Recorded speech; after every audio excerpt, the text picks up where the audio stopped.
The diner was buzzing with the usual lunch crowd, the clatter of plates and low murmur of conversations filling the air. Maria, the new waitress, moved quickly between tables, balancing trays and smiles, trying to keep up with the chaos. She had been working there for only 2 weeks, but already she knew most regulars by name, and they knew her cheerful face. At the counter, a small sign reminded everyone to enjoy their meal, but no sign could prepare her for what came next. 3 men walked in, their expensive suits sharp against the worn wooden floors, and their laughter was loud, crude, and careless. They took the booth in the corner, slamming their menus down and glancing around like they owned the place. Maria approached with a smile, her tray held firmly in both hands. "Hello, gentlemen. Can I get you something to drink?" One of them smirked, leaning back. "What do you recommend, sweet thing?" His tone was mocking, and Maria felt her stomach tighten. She smiled politely, keeping her voice steady. "Our lemonade is fresh, and the iced tea is very popular today." They laughed louder this time, and one reached out as if to grab her arm. Maria recoiled instinctively. "Sir, please don't touch me," she said firmly, her heart racing. The other 2 men snickered and leaned closer, making her feel trapped. She reminded herself to stay calm. Losing her temper wouldn't help, not when she was alone at this end of the floor. Maria's hands shook as she set down the drinks on their table. The men continued their harassment, laughing at jokes that weren't funny. A few customers noticed, but quickly looked away, too intimidated to interfere. The tension in the room thickened like fog. She wanted to run to the manager, but he was busy with an order at the other end of the diner. Her mind raced. She had to do something, but every option seemed impossible in front of these men. From behind the counter, she noticed the cameras blinking above the entrance and along the walls, tiny red lights recording everything. Her heart jumped. She knew the owner, Mr. Harding, a quiet billionaire who had recently bought the diner, loved to monitor things himself. Maria had never met him personally, but she remembered seeing him through the camera feed when she had trained with the security team. An idea formed. Maybe the cameras could help her, if someone actually watched them. She took a deep breath and stepped back slightly. "Excuse me, gentlemen. Could you please calm down? You're making other customers uncomfortable." One of them leaned forward, eyes narrowing. "And what are you going to do about it, little waitress?" Maria didn't answer with words. Instead, she pressed a small button on the counter, the one labeled Call Manager in red letters. It was a silent alert. She didn't know if anyone was watching, but at least she had done something. Within moments, the sound of heavy boots approached, and the 3 men turned their heads, startled.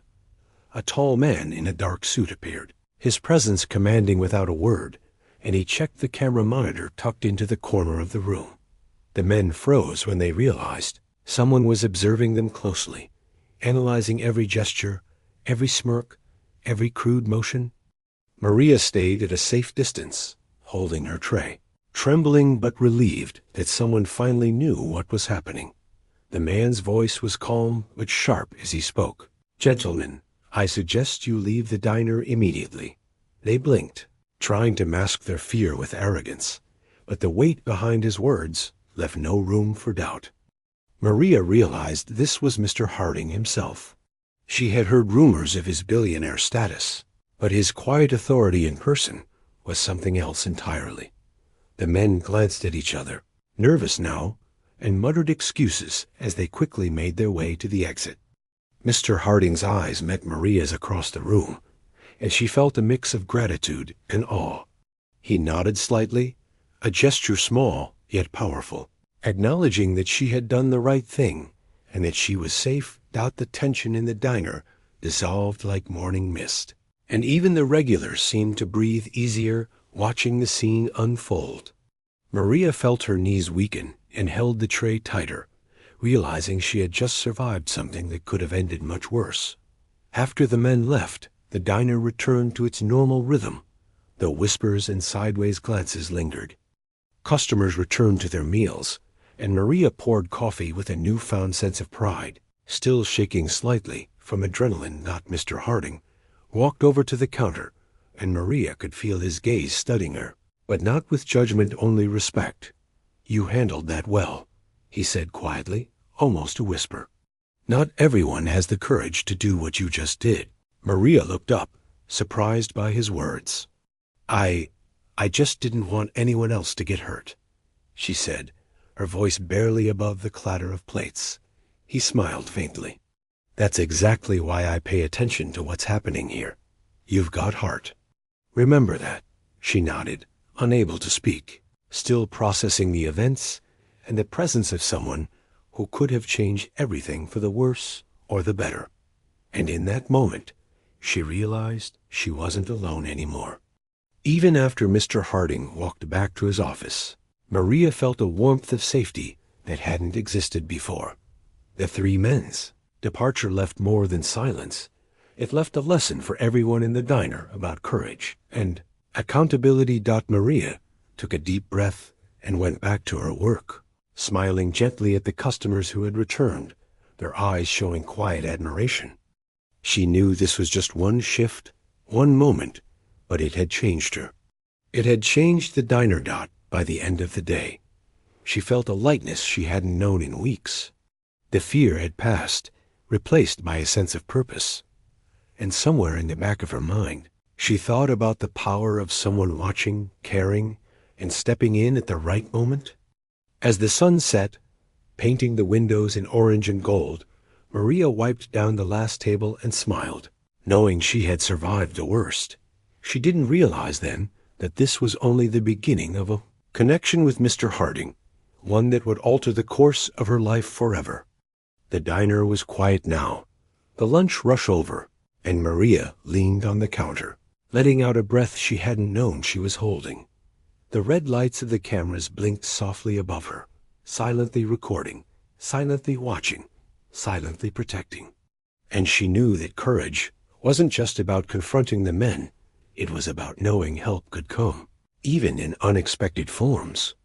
Her heart swelled with hope, a fragile but undeniable hope that something good could follow even the darkest moments.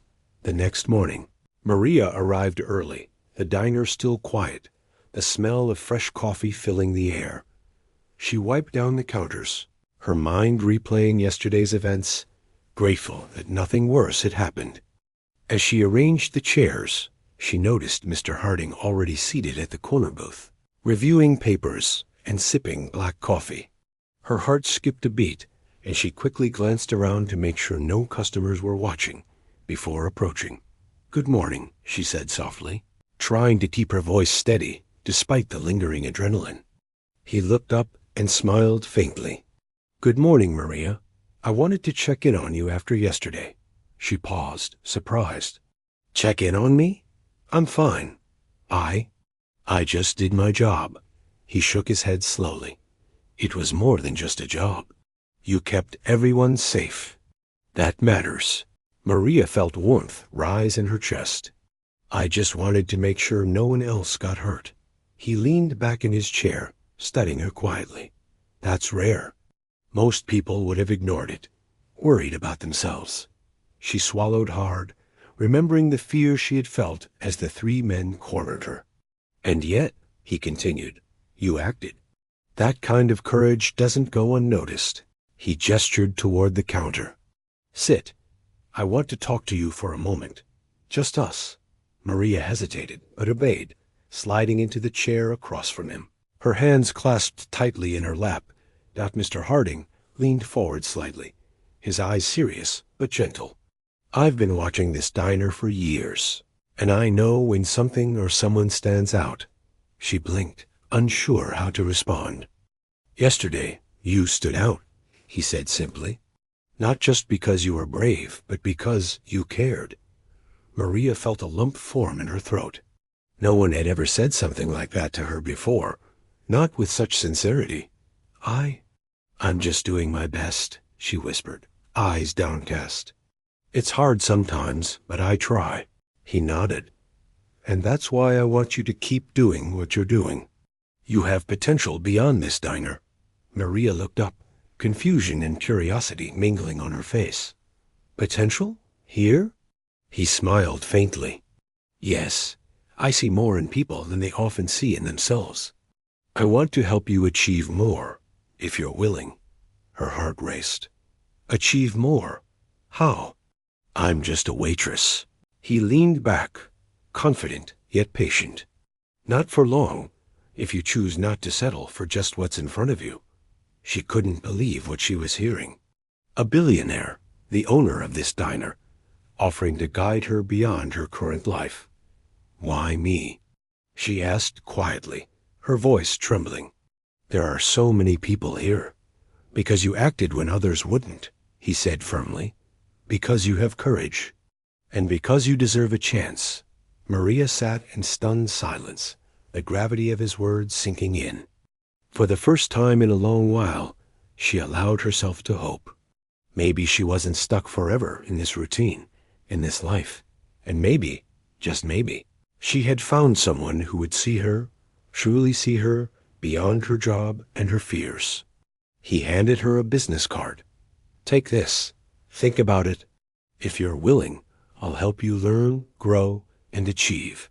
Her fingers trembled as she held it, the weight of possibility settling on her shoulders like a gentle promise. The rest of the morning passed in a blur. Customers came and went, oblivious to the life-changing conversation that had just occurred. Maria moved through her shift, her mind racing with plans, dreams, and questions she had never dared to ask herself. She refilled coffee cups with renewed energy, smiled at customers with new confidence, and even laughed softly at a joke from a regular. The diner felt different now, smaller, warmer, safer, as though yesterday's events had shifted its energy completely. When her shift ended, Maria stepped outside into the crisp evening air. She clutched the business card tightly, feeling a strange mix of excitement and fear. For the first time in years, she believed that her life could change, that she could move beyond just surviving. And somewhere in the back of her mind, she remembered Mr. Harding's words, "Courage and care are rare." She smiled, thinking of how one small Act One decision to press a button, to call for help, had set this entire chain of events in motion. The next day, she returned to the diner, carrying with her a quiet determination. She wanted to learn, to grow, to make the most of the chance she had been given. Mr. Harding greeted her with a nod, a silent acknowledgement that he had faith in her abilities.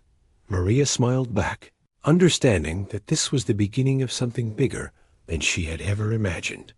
Weeks passed, and she began attending sessions with Mr. Harding, learning not just about business, but about self-confidence, leadership, and resilience. She applied the lessons in small ways at the diner, gaining respect from her colleagues and customers alike.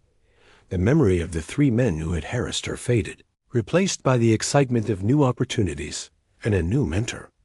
Maria realized that courage was not only about standing up in the moment, but also about embracing what comes after. The diner continued to flourish, not because of any one person, but because people like Maria brought heart, care, and integrity into every action. And Mr. Harding watched from his office, proud of the young woman who had shown the courage to act, the humility to learn, and the resilience to grow. Maria's life was changing, step by step, fueled by bravery, guidance, and the knowledge that someone believed in her. The act of standing her ground had not only saved her dignity, but had opened a door to a future she had never dared to imagine. Maria kept the card close, a reminder of courage and new beginnings. She walked home one evening, thinking of how much could change in a single day. Her smile was genuine now, no longer masked by exhaustion or fear. Life felt bigger, brighter, and full of possibilities. And she knew that sometimes being brave wasn't about fighting alone. It was about reaching out, letting others see, and trusting that help would come. From that day on, Maria embraced her future, one small, courageous step at a time, forever changed by the day the billionaire CEO stepped in.